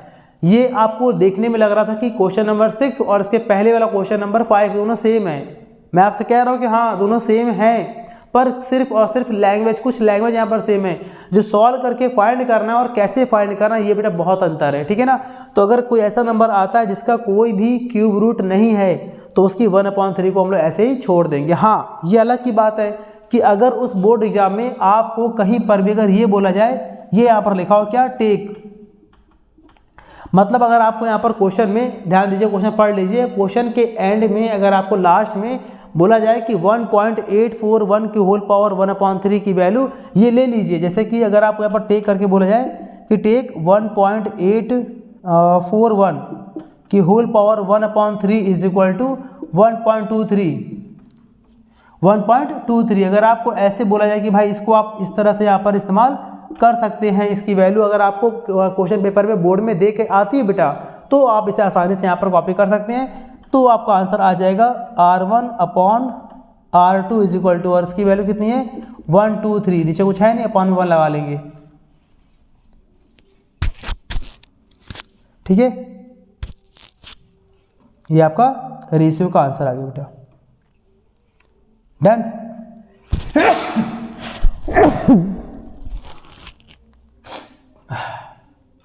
सर्दी बेटा, ठीक है ना। तो ये बेटा पूरा आपका आंसर आ गया, ठीक है ना, 1.23 रेशियो 1, क्लियर ना। अगर आपको नहीं दिया है तो आपका आंसर यहीं तक राइट होगा। ये सिंबल बेटा आंसर का, मैं आंसर आने के बाद ऐसे बनाता हूँ सिंबल ना, तो आप अपने अकॉर्डिंग आंसर लिख लीजिएगा, मत बनाइएगा। ये बेटा मेरे अकॉर्डिंग सिर्फ आंसर का सिंबल है। जल्दी बेटा से कॉपी कर लीजिए। देखते हैं अगला क्वेश्चन हम लोग। अब बेटा यहाँ पर देखिए क्वेश्चन नंबर 7। क्वेश्चन नंबर 7 बहुत ध्यान से आपको समझना है, ठीक है ना। मैं यहाँ पर थोड़ा हट गया रहा हूँ, ठीक है, हट गया हूँ। आप पहले सबसे पहले यहाँ पर क्वेश्चन को प्रॉपरली पढ़िए, मैं आपको समय दे दूंगा, फिर आप आराम से कॉपी कर लीजिएगा। पहले समझिए मेरे साथ साथ क्वेश्चन क्या यहाँ पर है, ठीक है। क्वेश्चन को ध्यान से पहले समझिए, यहाँ पर क्वेश्चन क्या बोला गया है। आपको दिख रहा है ना क्वेश्चन यहाँ पर, देखिए ध्यान से क्वेश्चन यहाँ पर क्या बोला गया है। Calculate the value of release energy in following reaction, मतलब कि आपको इस बार क्वेश्चन में, ये बहुत ही अच्छा और इम्पोर्टेंट क्वेश्चन है और इस क्वेश्चन के ही तरह अब आपको सारे क्वेश्चंस मिलेंगे जो कि आपके लॉन्ग में भी आते हैं। सेम बेटा क्वेश्चन, सेम क्वेश्चन आपको पूछा जाता है शॉर्ट में और सेम फॉर्मेट का क्वेश्चन आपसे पूछा जाएगा लॉन्ग में। न्यूक्लियाई चैप्टर में ये आपका बेनिफिट है कि एक ही लेवल का क्वेश्चन लॉन्ग में भी आता है और उसी लेवल का उतने ही स्टेप का क्वेश्चन आपका शॉर्ट में भी आता है, तो कहीं से कोई दिक्कत नहीं है। तो इसे आप पूरे बेटा मन से आपको समझना है कि इस क्वेश्चन को टैकल कैसे करना है, क्वेश्चन यहाँ पर क्या कह रहा है, हर एक वर्ड को समझना है। आपको बताया था आपको मैंने कि आपको खुद के लिए बेटा फोकस करना है, ठीक है। तो यहाँ पर क्वेश्चन हमसे बोला गया calculate the value of release energy in following reaction, मतलब कि इस बार आपको एक केमिकल रिएक्शन आपको दे रखा है, न्यूक्लियर फिजन होगा। आमतौर पर न्यूक्लियर फिजन में आपको बोला गया कि अगर ये पूरी रिएक्शन होती है तो इस रिएक्शन में कितनी एनर्जी बाहर निकलेगी, ठीक है। सबसे पहले बेटा मेरी बात समझिए आप कि रिएक्शन में एनर्जी बाहर निकलेगी, ये हमें न्यूमेरिकल को समझना है। इस तरह से अगर आप पढ़ेंगे तो आने वाले जितने भी क्वेश्चंस में रिएक्शन बेस्ड आएगा उसको आप इसी ट्रिक से, इसी स्टेप से, इसी थॉट से, इसी कॉन्सेप्ट से आपको सॉल्व करना है, आपका आंसर आ जाएगा बेटा। तो आइए देखते हैं यहाँ पर कैसा यहाँ पर रिएक्शन है। यहाँ पर बोला गया है 92 यूरेनियम 235 + 0 N1, यानी कि यूरेनियम पर न्यूट्रॉन की बॉम्बार्डिंग की गई है जिससे कि ये हैवी न्यूक्लियस बेरियम और क्रिप्टॉन में ब्रेक हो गया। मैंने आपको पढ़ाया हुआ अपने प्रीवियस लेक्चर्स में कि ये न्यूक्लियर फिजन का एक सिंपल सा एग्जांपल आपको उठा के रख दिया है क्वेश्चन में। ये बेटा जो एग्जांपल है आपको दिख रहा है यहाँ पर, जो भी आपको यहाँ पर दिख रही है रिएक्शन, अगर आपने मेरे नोट से तैयार किया होगा तो आपको मालूम चल गया होगा कि ये जो आपको दिख रहा है रिएक्शन बेटा ये न्यूक्लियर फिजन का एग्जाम्पल है। तो बोला गया कि यूरेनियम एक हैवी न्यूक्लियस होता है बेटा, उसमें न्यूट्रॉन को फॉल कर दिया गया, बॉम्बार्डिंग कर दी गई है और वो हैवी न्यूक्लियस बेरियम में और क्रिप्टॉन में दोनों में ब्रेक हो गया है। यहाँ पर आपको बेरियम का और क्रिप्टॉन इन दोनों के बेटा आपको एटॉमिक मासेस पता है 141, 92, और इन दोनों के ही आपको एटॉमिक नंबर पता है 56 और 36। इसी के साथ यहाँ पर 3 न्यूट्रॉन्स भी यहाँ पर बेटा प्रोड्यूस हो रहे हैं और साथ में एनर्जी रिलीज हो रही है। आपको बताना है कि कितनी एनर्जी रिलीज हो रही है, कितनी एनर्जी यहाँ पर प्रोड्यूस हो रही है। आगे बढ़ते हैं। फिर बेटा यहाँ पर मैं दे रखा है कि मास ऑफ यूरेनियम, मतलब कि यूरेनियम को दिख रहा है ना यहाँ पर, तो इस यूरेनियम का मास दे रखा है 235.04393 AMU। मैं यहाँ पर पढ़ दे रहा हूँ कि आप यहाँ पर मिसप्रिंट करके अपने कॉपी में अलग से वैल्यू यहाँ पर ना कॉपी कर ले बेटा, इसलिए मैं यहाँ पर एक बार वन टाइम यहाँ पर पढ़ के आपको दिखा दे रहा हूँ। मास ऑफ 0 N1, न्यूट्रॉन का मास दे रखा है 1.00866 AMU। आगे बढ़ते हैं। मास ऑफ बेरियम, आपको बेरियम का भी आपको यहाँ पर मास दे रखा है। यहाँ पर जो आपको ऊपर और नीचे सब में दिख रहा है बेटा ये इसका एटॉमिक मास और एटॉमिक नंबर, इससे कोई मतलब नहीं है, हमें मास यहाँ पर दे रखा है। और किस में दे रखा है बेटा? AMU में दे रखा है आपको मास। फिर यहाँ पर लिखा बेटा मास ऑफ क्रिप्टॉन, क्रिप्टॉन का मास आपको दे रखा है 91.89540 AMU, यहाँ लिखा था 140.91770 AMU। ये बेटा पूरा हमें यहाँ पर दे रखा, मतलब कहने का कि ओवरऑल जितने यहाँ पर एलिमेंट है 1 2 3 4 5 सारे एलिमेंट्स के यहाँ पे आपको मासेस पता हैं, जिसमें से 2 एलिमेंट्स कॉमन है 0 N1, यहाँ भी 30 N1। ओवरऑल है यहाँ पर क्या बेटा ये न्यूट्रॉन तो है ना, ठीक है। ये बेटा पूरा आपको क्वेश्चन दे रखा है और हमें बताना है कि इस रिएक्शन में कितनी एनर्जी रिलीज होगी। पहले आप बेटा खुद से पहले एक सवाल करिए आप मेरे इस कॉन्सेप्ट को बताने के बाद, क्या आपको इस क्वेश्चन का मतलब पूरा क्लियर हो गया? क्वेश्चन में करना क्या है पहले ही बेटा आपने मन में सोच लीजिए, मैं आपको बता रहा हूँ, अगर वही है तो मैच कर लीजिए। क्वेश्चन का कॉन्सेप्ट है कि आपको एक केमिकल रिएक्शन दे रखा है और बताना है कि जब ये केमिकल रिएक्शन कंप्लीट होगी तो कितनी एनर्जी रिलीज होगी, जिसमें कि आपको एरो के पहले यानी कि रिएक्टेंट का ओवरऑल आपको हर एक एलिमेंट का मास पता है, एरो के बाद जो भी यहाँ पर एज अ प्रोडक्ट बन रहा है उसमें भी आने वाले सभी एलिमेंट्स के मासेस आपको यहाँ पर गिवन हैं, और तब बोला गया है कि इस रिएक्शन में कितनी एनर्जी रिलीज होगी, ये आपको बेटा फाइंड करना है। अब बेटा काम करिए जल्दी से, पहले सबसे पहले यहाँ पर इस क्वेश्चन को बेटा जल्दी से कॉपी करिए, मैं आपको समय दे रहा हूँ। इस बेटा क्वेश्चन को कॉपी करिए, मैं आगे से हट जा रहा हूँ, आप आराम से देख पा रहे हैं क्वेश्चन। सबसे पहले बेटा क्वेश्चन को आप कॉपी करिए, इसके बाद से इसके स्टेप बाय स्टेप कॉन्सेप्ट को बताते हैं कि किस तरह से न्यूमेरिकल्स में रिएक्शन वाले क्वेश्चन को हम सॉल्व करेंगे। जल्दी करिए बेटा, जल्दी करिए।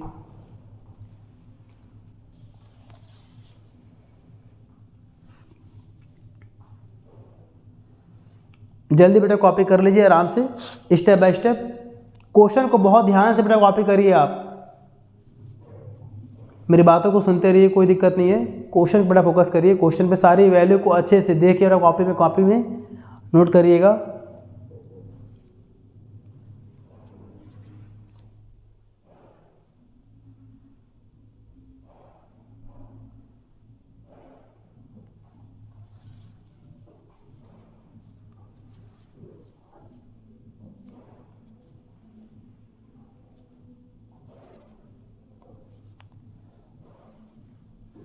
कॉपी आराम से कर लीजिए। वीडियो पूरा यहाँ पर चल रहा है बेटा, वीडियो मैंने पॉज नहीं किया है, आप प्रॉपरली कॉपी कर लीजिए अच्छे से। वैल्यू पे ध्यान दीजिएगा, कॉपी करते समय बेटा वैल्यू पे ध्यान दीजिएगा, सारी वैल्यू यहाँ पर अच्छे से आपको कॉपी करना है, क्योंकि देखिए इसमें वैल्यू का बेटा बहुत यहाँ पर रोल है। वैल्यू को यहाँ पर प्लस करना है, लेस करना है, पॉइंट वाइज काफ़ी मतलब लेंदी यहाँ पर वैल्यूज हैं। बाकी क्वेश्चन हार्ड बिल्कुल नहीं होगा, कॉन्सेप्ट को माइंड में रख के यहाँ पर हम सॉल्व कर लेंगे। जल्दी बेटा यहाँ पर क्वेश्चन जल्दी से कॉपी कर लीजिए।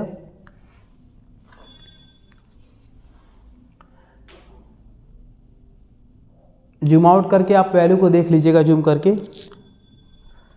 तो बेटा मैंने मान लिया कि आपने क्वेश्चन कॉपी कर लिया है, बेटा मैंने मान लिया कि आपने क्वेश्चन कॉपी कर लिया है।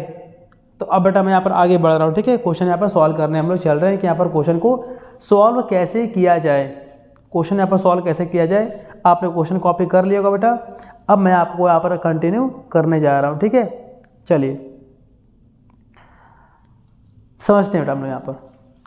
तो अब यहाँ पर बेटा हम इसे सॉल्व करने जा रहे हैं। इस रिएक्शन में कितनी एनर्जी रिलीज होगी ये हम यहाँ पर फाइंड करने जा रहे हैं।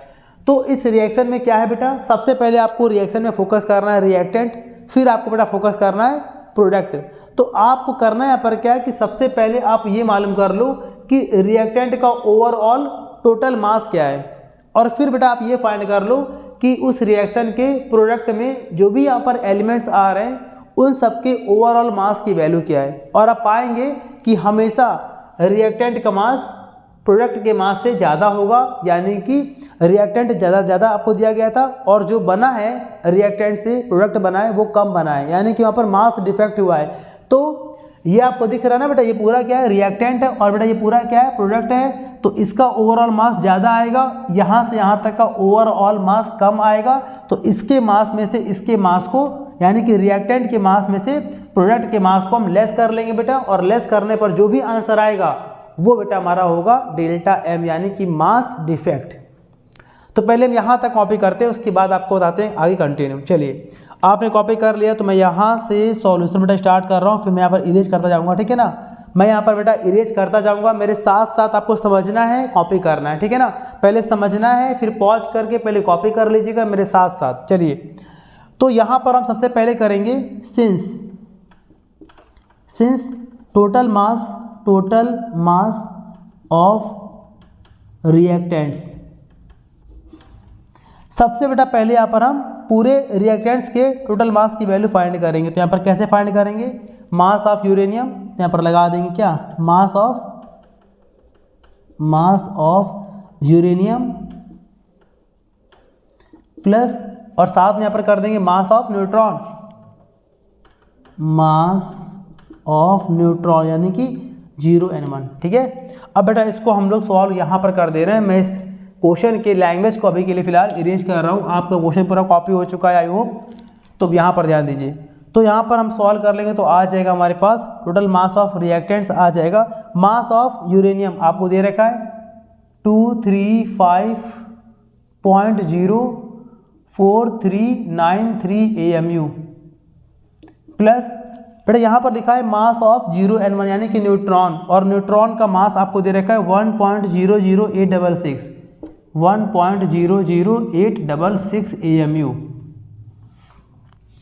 तो बेटा यहाँ पर हम दोनों को प्लस कर ले रहे हैं, ठीक है। यहाँ पर बेटा हम दोनों को प्लस कर ले रहे हैं, तो यहाँ पे हमारे पास आ जा रहा है 236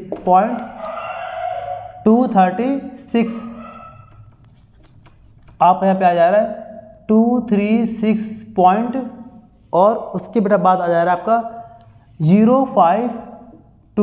259 AMU बेटा 6 लिखा हुआ है, ठीक है ना। तो ये बेटा पूरा हमारा ओवरऑल ऐड होके हमारा ये आंसर आ गया। ये जो बेटा हमारा आंसर आया ना बेटा, ये हमारा क्या आया है, ये हमारा आया है टोटल मास ऑफ रिएक्टेंट्स, ठीक है। अब बेटा मैं इसको आगे सॉल्व कर रहा हूँ। अब यहाँ पर आगे क्या होगा बेटा, आगे यहाँ पर आपको दिख रहा है एरो के बाद यानी कि प्रोडक्ट यहाँ पर। तो बेटा अब यहाँ पर हम प्रोडक्ट के टोटल मास को फाइंड करेंगे। मैं यहाँ पर दोस्तों इसको इरेज कर दे रहा हूँ बेटा, यहाँ तक का रोल हो चुका है, यहाँ तक का कॉपी, ठीक है ना। तो बेटा यहाँ पर हम कर दे रहे हैं अब नाउ सेम ऐसे ही टोटल मास ऑफ प्रोडक्ट्स यहाँ पर होगा। Now total mass of products. बेटा मैं फिर से आपको यहाँ पर कह रहा हूँ कि जैसे ही मैं यहाँ पर स्टेप सॉल्व कर रहा हूँ, आप उसे समझ के वीडियो को पॉज करके पहले स्टेप को लिख लीजिए बेटा, उसके बाद यहाँ पर आइए, ठीक है ना। मेरे साथ साथ आपको यहाँ पर सॉल्व करते जाना है, साथ साथ का बेटा मतलब ये नहीं कि मैं यहाँ पर कर रहा हूँ और बेटा आप यहाँ पर मेरे साथ यहाँ पर छाप रहे हैं। साथ का बेटा मेरे साथ करने का मतलब है कि अगर मैंने यहाँ पर एक स्टेप सॉल्व कर दिया तो उसे आप समझ के फिर उसे वीडियो को रोक दीजिए कि मैं आगे ना बढ़ जाऊं और पहले उसे खुद से अपने अकॉर्डिंग सॉल्व कर लीजिए। बेटा यहाँ पर लिखा है टोटल मास ऑफ, क्या लिखा है, प्रोडक्ट्स। तो आइए यहाँ पर फाइंड करते हैं। यहाँ पर क्या आएगा, यहाँ पर आएगा हमारे पास मास ऑफ यहाँ पर आएगा बेरियम। तो मास ऑफ बेरियम ये 141, थोड़ा सा यहाँ पर इरेज करना पड़ेगा बेटा, थोड़ा सा हमें इरेज करना पड़ेगा। मास ऑफ 0N1 को मैं यहाँ पर लिख दे रहा हूँ, मैं यहाँ साइड में लिख दे रहा हूँ मास ऑफ 0N1 शॉर्ट में, ठीक है। यहाँ पर मास ऑफ 0N1 बेटा मैं इसको इरेज करूँगा तो मैं इसको अलग से यहाँ पर दिखा दे रहा हूँ। फिलहाल तो आपके पास लिखा होगा, अगर आपने क्वेश्चन लिखा होगा, मैं इसीलिए कह रहा हूँ कि क्वेश्चन को आराम से कॉपी करके मेरे साथ साथ सॉल्व करिएगा। तो मैं इसको इरेज करने जा रहा हूँ, तो इस वैल्यू को मैं यहाँ पर लिख दे रहा हूँ मास ऑफ 0N1। समझिए मैं यहाँ पर लिख दे रहा हूँ कि 0N1 यानी कि न्यूट्रॉन का मास आपको दे रखा है यहाँ पर ये है 1.00866 AMU दे रखा है बेटा, ठीक है। आपको यहाँ पर यहाँ पर आपको दे रखा है। तो मैं इस लाइन को फिलहाल के लिए यहाँ पर इरेज कर दे रहा हूँ बेटा, ठीक है। तो टोटल मास ऑफ प्रोडक्ट्स मैं यहाँ पर फाइंड कर रहा हूँ, तो कैसे फाइंड करूँगा, इज इक्वल टू यहाँ लिख दूंगा मास ऑफ क्या है, बेरियम का 141 और नीचे दे रखा है 56। बेटा ये बिल्कुल इसको ऐसे ही कॉपी करना, आपको एटॉमिक मास के साथ कॉपी करना है। क्यों, क्योंकि इससे आपको एटॉमिक मास और नंबर आपको बेटा याद हो जाएगा, जिससे कि आपको न्यूक्लियर फिजन का एक बेस्ट एग्जांपल भी तैयार हो जाएगा, ठीक है ना। तो बोल बोल के आपको लिखना है यहाँ पर बेटा, बार बार आपको लिखना है कि प्रैक्टिस अच्छे से हो जाए। प्लस क्रिप्टॉन, तो यहाँ पर कर देंगे mass of krypton, mass of Kr krypton, इसका आपको दे रखा है मास 92 और नंबर दे रखा है 36। प्लस फिर यहाँ पर करेंगे मास ऑफ न्यूट्रॉन। बेटा मास ऑफ न्यूट्रॉन में आपको ध्यान दीजिए, मास ऑफ न्यूट्रॉन में 3 है ना, तो यहाँ पर क्या करेंगे 3 इंटू नंबर क्या है 3 है ना, बाकी किसी में नंबर तो है नहीं, देखिए कहीं भी नंबर नहीं है, पर यहाँ पर न्यूट्रॉन 3 बार है ना, तो यहाँ पर क्या करेंगे 3 इंटू और तब करेंगे यहाँ पर क्या मास ऑफ न्यूट्रॉन, ठीक है बेटा। ये तो मैंने साइड में सॉल्व करने के लिए लिख दिया था अलग से, ठीक है। आप बर्रा चलिए अब बेटा यहाँ पर हम सॉल्व कर लेंगे। तो इज इक्वल टू बेटा यहाँ पर क्या लिखा है मास ऑफ बेरियम, तो मास ऑफ बेरियम आपको दे रखा है यहाँ पर कितना, यहाँ पर दे रखा है मास ऑफ बेरियम 140, तो 140.9191770 AMU प्लस, तो मैं इसको बड़ा फिलहाल के लिए इरेज कर दे रहा हूँ, ठीक है। यहाँ पर बेरियम वाला, इसके बाद लिखा है यहाँ पर मास ऑफ क्रिप्टॉन, यहाँ पर लिखा है क्रिप्टॉन का मास 91.89540, तो मास ऑफ क्रिप्टॉन दूसरा यहाँ पर बड़ा हम लिख रहे हैं, ध्यान देना है, बिल्कुल नजरे यहाँ पर बनाए रखिए। जैसे मैं यहाँ पर एक स्टेप कर रहा हूँ तुरंत बेटा पॉज करके अपने अकॉर्डिंग उस स्टेप को देख के समझ के करिए, फिर अपना आगे बढ़िए मेरे साथ साथ। तो मास ऑफ क्रिप्टॉन एक समझना, एक क्वेश्चन को इतने कायदे में समझना बेटा हमको कि अब ऐसा क्वेश्चन अगर आता है इस चैप्टर में तो आपको मेरे इस वीडियो की हेल्प ना लेनी पड़े, आप खुद से यहाँ पर सॉल्व कर पाए बेटा, खुद बेटा अपना आप माइंड यहाँ पर लगा पाएँ। मैं ये चाहता हूँ, इसीलिए कह रहा हूँ कि इसका ट्रिक बता रहा हूँ कि मेरे साथ साथ आपको समझ के कॉपी करना है। जैसे मैं यहाँ पर एक स्टेप कर रहा हूँ आप समझ के अच्छे से वीडियो को पॉज करके फिर से करिए, ठीक है। तो मास ऑफ Kr क्रिप्टॉन आपको दे रखा है यहाँ पर 91, तो कर देंगे 91.89540 प्लस, चलिए मैं यहाँ पर लिख दे रहा हूँ AMU भी साथ में AMU प्लस, बेटा फिर यहाँ लिखा है 3 इंटू, तो कर देंगे 3 इंटू और यहाँ लिखा है मास ऑफ न्यूट्रॉन, तो मास ऑफ न्यूट्रॉन आपको दिख रहा है 1.00866। तो मैं यहाँ पर मास ऑफ न्यूट्रॉन की वैल्यू ये वाली पुट कर दे रहा हूँ, तो मैं इसको इरेज कर दे रहा हूँ, ठीक है ना। देख लीजिए यहाँ पर क्या लिखा है 1.00, मैं लिख रहा हूँ फिर से यहाँ पर 1.00866, बार बार तो यहाँ पर प्लेस चेंज कर रहा हूँ, ठीक है। मैं इसका ये बेटा आपको दे रखा है न्यूट्रॉन का, ठीक है, मास। तो फिलहाल कि मैं इसको इरेज कर रहा हूँ बाय, ठीक है। यहाँ देखिए मास ऑफ न्यूट्रॉन दे रखा है 1.00866 AMU। अब बेटा ये आपको वैल्यूज दे रखी थी, मैं इसको अब बाय करता हूँ, ठीक है बेटा, बाय बाय। यहाँ बेटा लिखा हुआ था रिएक्टेंट्स, बेटा यहाँ लिखा हुआ था रिएक्टेंट्स, आपने अपने कॉपी में नोट किया होगा, ठीक है। चलिए अब बेटा यहाँ पर हम 1 2 3 यहाँ पर 3 वैल्यूज है, इन 3 वैल्यूज को हम ऐड करने जा रहे हैं। इसको इसमें प्लस करेंगे और यहाँ पर पहले 3 से इसमें मल्टीप्लाई करना है बेटा, पहले 3 का इसमें मल्टीप्लाई करना है, फिर जो आंसर आएगा उस आंसर को इन तीनों में आपस में यहाँ पर ऐड करना है। तो यहाँ पर ओवरऑल आप करिएगा, आपको यहाँ पे आंसर आ जाएगा 235.89, ठीक है। ओवरऑल यहाँ पर आप प्लस करिएगा, आपका आ जाएगा, ऐसे कर लेंगे यहाँ पर 83908 AMU। बेटा ये आपका आंसर आ गया, ये बेटा पूरा आपका प्रोडक्ट का आंसर आ गया है मास का, ठीक है। ध्यान से पहले समझ लीजिए ना, खुद से जल्दी से बेटा आप यहाँ पर प्लस करिए और देखिए, प्लस करके देखिए कि क्या वही आपका आंसर आ रहा है। जो आंसर मेरा आ रहा है जल्दी से बेटा प्लस करके देखिए। देखिए ये आपको करना पड़ेगा बेटा, मेरे साथ करेंगे तो बेटा आपको अकेलापन फील नहीं होगा, मैं आपके साथ हूँ, मैं खुद कह रहा हूँ कि मेरे साथ करिए। 3 से इसमें पहले मल्टीप्लाई करिए और जल्दी से इस तीनों में प्लस करके देखिए कि क्या आपका आंसर ये आ रहा है। मेरे साथ साथ जल्दी करिए बेटा, यस लिखिए जल्दी से आप। अगर आपका आंसर वही आ रहा है तो खुद से बेटा करना है, खुद से बेटा करना है आपको अभी मेरे साथ साथ कि इन तीनों को पहले सॉल्व करके क्या आपका आंसर ये आ रहा है। ये नहीं कि हाँ अभी सर ने किया मैं भी कर लूँगी, मैं भी कर लूँगा, आ जाएगा। मेरे साथ साथ करिए आप, बिल्कुल लाइव एकदम मेरे साथ करिए आप। और जैसे आपका आंसर वही आता है वीडियो को रोक दीजिए, पहले खुद से करिए। आपका आंसर वही आता है तो लिखिए उसमें यस कमेंट बॉक्स में यस। जल्दी बेटा करिए यहाँ पर, जल्दी बेटा यहाँ पर करिए। चलिए आपने बेटा यहाँ पर अगर कर लिया होगा, जैसे आपका आंसर आ जाए बेटा वही आंसर अप्रॉक्सीमेट भी अगर आ जाए तो लिखिए यस। अगर कोई दिक्कत है बेटा कमेंट में लिखिए। चलिए AMU आ गया, ठीक है आपका। अब यहाँ पर देखिए बेटा ये हमारा क्या आया है, ये हमारा आया है overall total mass of product, और ये आपका आया था overall total mass of reactants. आपसे कहा था ना मैंने कि हमेशा रिएक्टेंट्स का आंसर ज़्यादा आएगा और जो हमारा प्रोडक्ट है एरो के बाद वाला बेटा आपको ये दिख रहा है ना, उसका मास कम आएगा। तो अब यहाँ पर हम क्या करेंगे बेटा, रिएक्टेंट के मास में से प्रोडक्ट के मास को लेस करेंगे। तो अब यहाँ पर करेंगे now mass defect, now mass defect, यानी कि delta m is equal to क्या कर देंगे बेटा, यहाँ पर हम लोग यहाँ लिख देंगे मास ऑफ रिएक्टेंट, ठीक है। और यहाँ कर देंगे माइनस मास ऑफ प्रोडक्ट्स, ठीक है बेटा। हमने यहाँ पर ये कर दिया, डन। अब बेटा मैं नीचे वाली वैल्यू को लेस कर रहा हूँ, एक मतलब यहाँ पर इरेज कर दे रहा हूँ पहला स्टेप। तो ये आपको दिख रहा है mass of reactants minus mass of products. अब बेटा हम यहाँ पर वैल्यू को पुट करने जा रहे हैं, इसको भी इरेज कर दे रहे। इसका यहाँ पर क्या रूल है बेटा, ठीक है। चलिए ये लॉन्ग क्वेश्चन दिख रहा है ना आपको, ये है लॉन्ग क्वेश्चन बेटा, ये लॉन्ग क्वेश्चन दिख नहीं रहा बेटा, ये है मास ऑफ रिएक्टेंट्स आपको यहाँ पर फाइंड हो गया था। यहाँ पर वैल्यू यहाँ पर लिखिए 236 पॉइंट, मेरे साथ साथ करना है। मैं स्टेप कर रहा हूँ फिर उसे कॉपी करिए, फिर मैं कर रहा हूँ फिर कॉपी करिए। 05 1 टाइम और बहुत बड़ा मतलब पहला प्रयास और बहुत तगड़ा प्रयास बेटा, बहुत स्ट्रॉन्ग मतलब आपको यहाँ पर ट्रायल करना है, ठीक है ना। 05259 AMU, ठीक है। ये क्या है बेटा, ये क्या है, ये है मास ऑफ रिएक्टेंट्स और माइनस करेंगे मास ऑफ प्रोडक्ट्स, वो बेटा हमारा आ चुका है यहाँ पर 235.83908 AMU, ठीक है।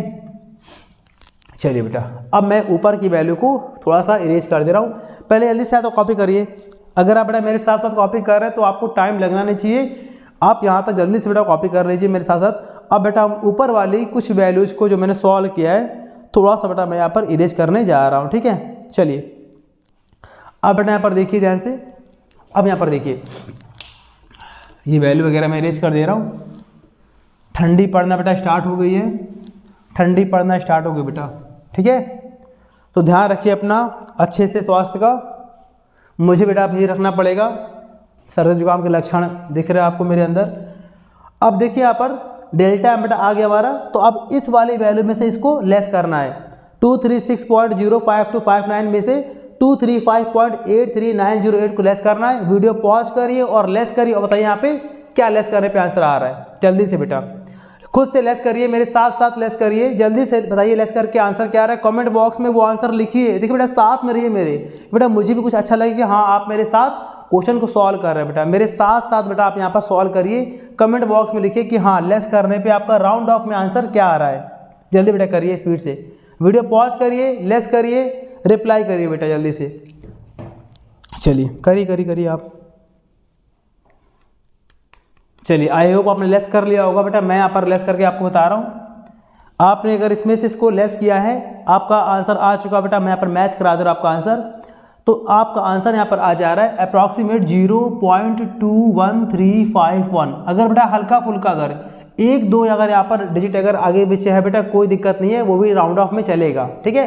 तो इसमें से इसको लेस करने पे आपका अप्रॉक्सीमेट आंसर आ चुका है 0.21351 AMU, ठीक है। ये आपका डेल्टा एम का आंसर आ गया। तो मैं यहाँ पर मास डिफेक्ट डेल्टा एम का आंसर यहाँ पर कर दे रहा हूँ, therefore delta M is equal to, ठीक है, ये आपका आ गया।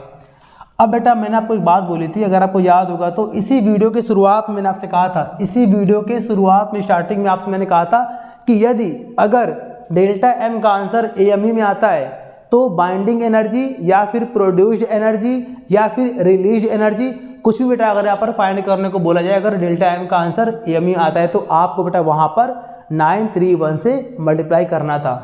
मैंने आपसे कहा था ना कि जब भी अगर आपको डेल्टा एम का आंसर AMU में आता है तो बेटा उस केस में आंसर को फाइंड करने के लिए आपको 931 इस नंबर से मल्टीप्लाई करना होगा और आपका आंसर किस में आ जाएगा, मेगा इलेक्ट्रॉन वोल्ट में। चलिए तो अब बेटा यहाँ पर हमें निकालना है प्रोड्यूस्ड एनर्जी। सारी बातों को ध्यान में रखते हुए यहाँ पर सॉल्व करते हैं तो हमें आ जाएगा हमारे पास produced energy in this chemical reaction या फिर इन दिस रिएक्शन, इस रिएक्शन में कितनी एनर्जी प्रोड्यूस हो रही है, ठीक है ना। ये यहाँ पर हम दिखा देंगे बेटा। तो यहाँ पर आ जा रहा है डेल्टा एम आपका आ चुका है, मैं यहाँ पर इरेज कर चुका हूँ, ठीक है। तो यहाँ पर क्या करेंगे उसी को बोलते हैं बी बाइंडिंग एनर्जी बोलते हैं, बात एक ही है। तो यहाँ पर क्या करेंगे हम लोग डेल्टा एम में इंटू करेंगे 931 मेगा इलेक्ट्रॉन वोल्ट में आपका आंसर आ जाएगा। याद रखिएगा हमेशा डेल्टा एम में 931 मेगा इलेक्ट्रॉन वोल्ट से मल्टीप्लाई नहीं करना है बेटा। जब हमारा डेल्टा एम का answer AMU atomic mass unit में आता है बेटा, उस केस में ही आपको इस नंबर से मल्टीप्लाई करना है और यहाँ से आंसर आपका मेगा इलेक्ट्रॉन वोल्ट में ही आएगा। लेकिन अगर आपका डेल्टा एम का आंसर ग्राम या किलोग्राम में आता है, तब अगर बेटा आपको एनर्जी फाइंड करनी है तो फिर आपको उसमें c², लाइट की स्पीड के स्क्वायर वाले नंबर से मल्टीप्लाई करके जूल में आपको आंसर मिल जाएगा, ठीक है। चलिए अब बेटा यहाँ पर हम क्या करेंगे 0.12 सॉरी वैल्यू बेटा यहाँ पर मिसप्रिंट कर दिया मैंने। डेल्टा एम का आंसर आ रहा है 0.21351 multiply by 931 mega electron volt. बेटा वीडियो पॉज करिए और जल्दी से बेटा मल्टीप्लाई करके बताइए हमें विदाउट हेल्प ऑफ कैलकुलेटर। बेटा बिना मोबाइल के बिना मल्टीप्लाई आपको डिवाइस से नहीं करना बेटा, खुद से करना है। मुझे बेटा बहुत अच्छा लगेगा कि अगर आप मेरे साथ साथ यहाँ पर बेटा सॉल्व करेंगे क्वेश्चन। जो भी स्टूडेंट बेटा इस वीडियो की हेल्प ले रहे हैं, इस वीडियो की हेल्प से मेरे साथ साथ आप पढ़ाई कर रहे हैं बेटा, तो मैं आपसे रिक्वेस्ट कर रहा हूँ कि इसे खुद से बेटा करिए, अपने लिए करिए, खुद से यहाँ पर ट्राई करिए और मेरे साथ साथ बताइए यहाँ पर आंसर क्या आ रहा है। जल्दी से इसके आंसर को कमेंट बॉक्स में लिख दीजिएगा। मल्टीप्लाई खुद से करिए आप।